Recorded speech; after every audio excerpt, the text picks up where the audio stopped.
Et à 7h20 sur Europe 1, place à l'édito éco, Dimitri Pavlenko. Bonjour Olivier Babot. Bonjour Dimitri, bonjour Anissa, bonjour à tous. Olivier. On vient d'avoir un peu le bilan, les perspectives pour l'économie française dans les prochains mois avec Denis Ferrand. À l'instant, Olivier, est-ce que tout ça ne serait pas la faute de la politique de l'offre déployée depuis 2017 par Emmanuel Macron? C'est la question à laquelle vous souhaitez répondre ce matin. Peut-être pour commencer, c'est quoi la politique de l'offre?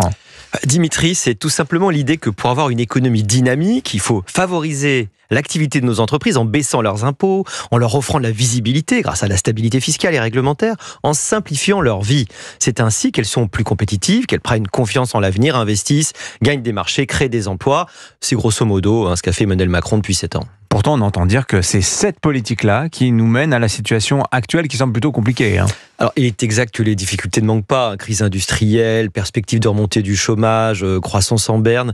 Mais c'est pas parce que la politique de l'offre n'a pas tout résolu qu'elle n'allait pas en bonne partie dans la bonne direction. Son problème, c'est que cette politique de l'offre, en fait, elle était hémiplégique. Qu'est-ce que vous voulez dire par là? Tout simplement... Parce que pour les États au budget déjà fortement déficitaire, une vraie politique de l'offre doit accompagner la baisse des recettes d'une baisse des dépenses. Quand vous baissez les recettes fiscales pour encourager l'économie, il faut aussi baisser les dépenses publiques pour éviter une dérive budgétaire qui finit toujours par nécessiter des douloureuses corrections. Dans une tribune signée jeudi dernier dans le journal Les Échos, l'économiste Pierre Cahuc rappelle les études qui ont passé en revue des centaines de cas de pays ayant mené des politiques d'austérité depuis 2010.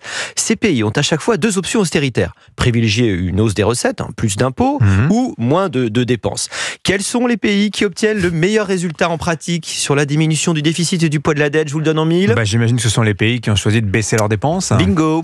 Mais comment vous l'expliquez? Alors, une augmentation de prélèvements ou une baisse des dépenses ont tous les deux un effet dépressif sur l'activité. Il faut le savoir.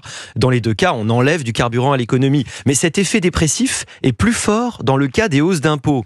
Un plan d'austérité fondé sur des hausses d'impôts d'1% du PIB fait reculer le PIB de 2% en moyenne. Ah oui. Et les effets durent 3 à 4 ans.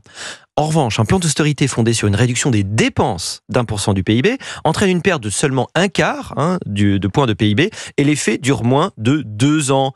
C'est un résultat qui met à mal la vulgate keynésienne selon laquelle l'impôt est moins nocif pour l'économie qu'une réduction des dépenses publiques. Mais comment vous expliquez que la hausse des recettes, donc plus d'impôts, ça affecte plus l'activité que la baisse des dépenses? Si on y réfléchit, c'est tout simple. Les chefs d'entreprise, les consommateurs sont des gens rationnels.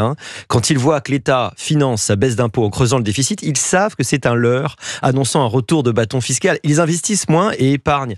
Conclusion, ne renonçons pas, surtout pas à la politique de l'offre en nous laissant aller à la facilité des hausses d'impôts et complétons au contraire cette politique de l'offre par une baisse substantielle des dépenses.